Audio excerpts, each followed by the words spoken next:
अस्सलाम वालेकुम नाज़रीन। आज आपको रोज़ा छोड़ने का नुकसान और गुनाह बताएंगे। और सैयदना अबू हुरैरा रज़ियल्लाहु तआला से रवायत है कि सरकार वाला तबार दो जहान के मालिक व मुख्तार सल्लल्लाहु अलैहि वसल्लम का फरमाने इबरत निशान है, जिसने रमज़ान के एक दिन का रोज़ा बग़ैर रुखसत व बग़ैर मर्ज़ इफ्तार किया, यानी ना रखा, तो ज़माने भर का रोज़ा भी उसकी क़ज़ा नहीं हो सकता, अगरचे बाद में रख भी ले।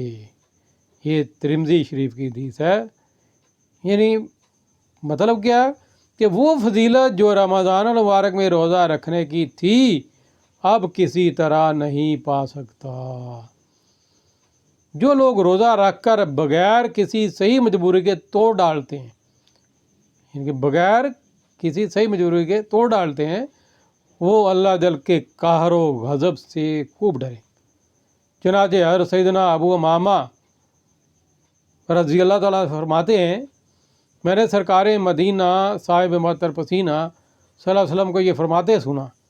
मैं सोया हुआ था तो ख्वाब में दो शख्स मेरे पास आए और मुझे एक दुश्वार गुजार पहाड़ पर ले गए।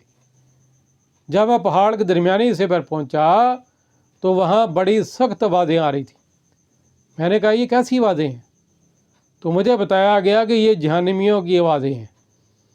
फिर मुझे और आगे ले जाया गया तो मैं कुछ ऐसे लोगों के पास से गुज़रा कि उनको उनके टखनों की रगों में बांध कर उल्टा लटकाया गया था और उन लोगों के जबड़े फाड़ दिए गए थे जिनसे खून बह रहा था। तो मैंने पूछा ये कौन लोग हैं? तो मुझे बताया गया कि ये लोग रोज़ा अफ्तार करते थे कबल इसके कि रोज़ा अफ्तार करना हलाल हो, यानी कि मतलब कि रोज़ा तोड़ देते थे रख के। नाज़रीन, रमज़ान का रोज़ा बिला इजाज़त शरई तोड़ देना बहुत बड़ा गुनाह है। वक़्त से पहले इफ्तार करने से मुराद ये कि रोज़ा तो रख लिया मगर सूरज गुरूब होने से पहले जानबूझकर किसी सही मजबूरी के बगैर तोड़ डाला। इस हदीस पाक में जो अज़ाब बयान किया गया है वो रोज़ा रख कर तोड़ देने वाले के लिए है, और जो बिला उज़्र शरई रोज़ा रमज़ान का तर्क ही कर दे, यानी छोड़ ही दे, रखे ना, वो भी सख्त गुनाहगार और अज़ाबे नार का हकदार है। अल्लाह जल के प्यारे हबीब सल्लल्लाहु अलैहि वसल्लम के तफ़ैल हमें अल्लाह ताला अपने कहर और गज़ब से बचाए, आमीन। और सैयदना जाबिर बिन अब्दुल्ला रज़ियल्लाहु ताला अन्हु से मरवी है, ताजदार मदीना सल्लल्लाहु अलैहि वसल्लम का फरमाने बाकरीना है, जिसने माह रमज़ान को पाया और उसके रोज़े ना रखे वो शख्स शक्की यानी बदबख्त है। और दूसरी बात जो कही, जिसने अपने वालिदैन या किसी एक को पाया और उनके साथ अच्छा सलूक ना किया वो भी शक्की यानी बदबख्त है। और जिसके पास मेरा यानी तीसरा बंदा जिसके पास मेरा जिक्र हुआ और उसने मुझ पर दुरूद ना पढ़ा वो भी शक्की यानी बदबख्त है। तो ये तीन बदबख्त लोगों में एक रमज़ान को पाकर उसमें अजर व सवाब हासिल ना करने वाला है। मज़ीद हदीस सुनिए। और सैयदना अबू हुरैरा रज़ियल्लाहु तआला से मरवी है कि रसूलुल्लाह सल्लल्लाहु अलैहि वसल्लम ने इरशाद फरमाया, उस शख्स की नाक मिट्टी में मिल जाए कि जिसके पास मेरा ज़िक्र किया गया है। ये भी उससे मिलती जुलती हदीस है। इसमें कहा गया कि जिसके पास मेरा ज़िक्र किया गया तो उसने मेरे ऊपर दरूद नहीं पढ़ा। और उस शख्स की नाक मिट्टी में मिल जाए जिस पर रमज़ान का महीना दाखिल हुआ फिर उसकी मगफ़रत होने से कबल गुज़र गया। और उस आदमी की नाक मिट्टी में मिल जाए जिसके पास उसके वालिदैन ने बुढ़ापे को पा लिया और इसके वालिदैन ने उसको जन्नत में दाखिल नहीं किया, यानी बूढ़े माँ बाप की खिदमत करके वो जन्नत हासिल ना कर सका। ये मुस्नद अहमद की है। तो ये दो मुख्तलिफ हदीस हैं मुख्तलिफ किताबों में। तो नाज़रीन, रोज़े की अगरचे ظاہری شرط یہی ہے کہ روزہ دار قصدن کھانے پینے وغیرہ سے باز رہے، دیگر گناہوں سے باز رہے۔ تاہم روزے کے کچھ باطنی آداب بھی ہیں جن کا جاننا ضروری ہے تاکہ حقیقی معنی میں ہم روزہ کی برکتیں حاصل کر سکیں۔ اس لحاظ سے روزے کے 3 درجے ہیں۔ نمبر 1 عوام کا روزہ، روزے کے لغوی معنی ہے رکنا، لہذا شریعت کی اصطلاح میں صبح صادق سے لے کر غروب آفتاب تک قصدن کھانے پینے اور گناہوں سے رکے رہنے کو روزہ کہتے ہیں، اور یہی عوام یعنی عام لوگوں کا روزہ ہے۔ دوسرا خواص کا روزہ، کھانے پینے اور دیگر گناہوں سے رکے رہنے کے ساتھ ساتھ جسم کے تمام اعضاء کو برائیوں سے روکنا، یہ خاص کا روزہ ہے۔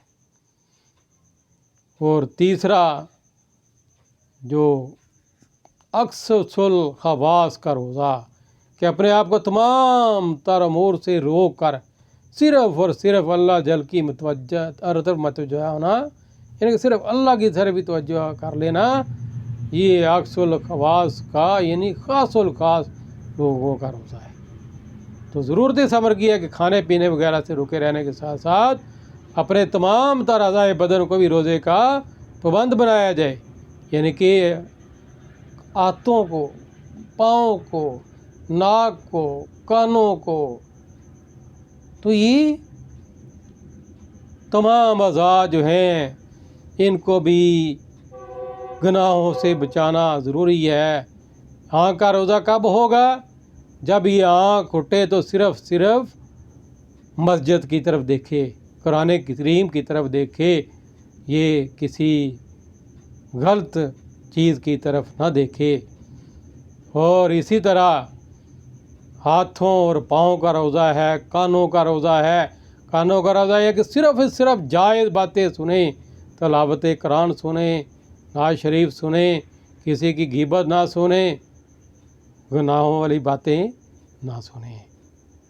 غیبت کے بارے میں یہاں ایک حدیث سنیے، بخاری شریف کی حدیث ہے کہ جو شخص کسی قوم کی باتیں کان لگا کر سنے، حالانکہ وہ اس بات کو ناپسند کرتے ہوں یا اس بات کو چھپانا چاہتے ہوں، تو قیامت کے دن اس کے کانوں میں پگھلا ہوا سیسا ڈالا جائے گا۔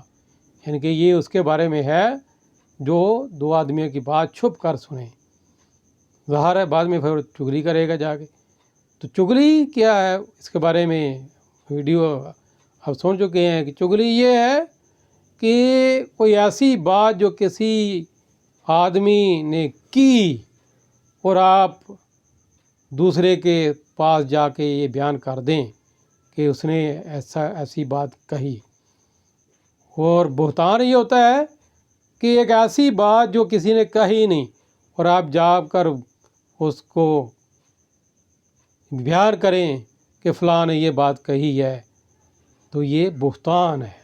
جو بات کہی آپ دوسرے کے سامنے کہہ دے جا کے، اور وہ جس سے آپ نے سنی اس کو پسند نہ ہو، یہ غیبت ہے۔ اور اگر اس نے کہی نہ ہو تو یہ بہتان ہے۔ تو عام دنوں میں بھی ان گناہوں سے بچنا چاہیے۔ تو رمضان شریف میں تو آپ کو بتایا گیا ہے کہ گناہ کا وبال بھی بڑھ جاتا ہے، اس لیے ان دنوں میں، روزے میں، رمضان میں تو ہمیں بالکل گناہ سے پکی توبہ کر لینی چاہیے۔ اللہ تعالیٰ ہمیں عمل کی توفیق عطا فرمائے۔ آمین بجاہ نبی الامین صلی اللہ علیہ وآلہ وسلم۔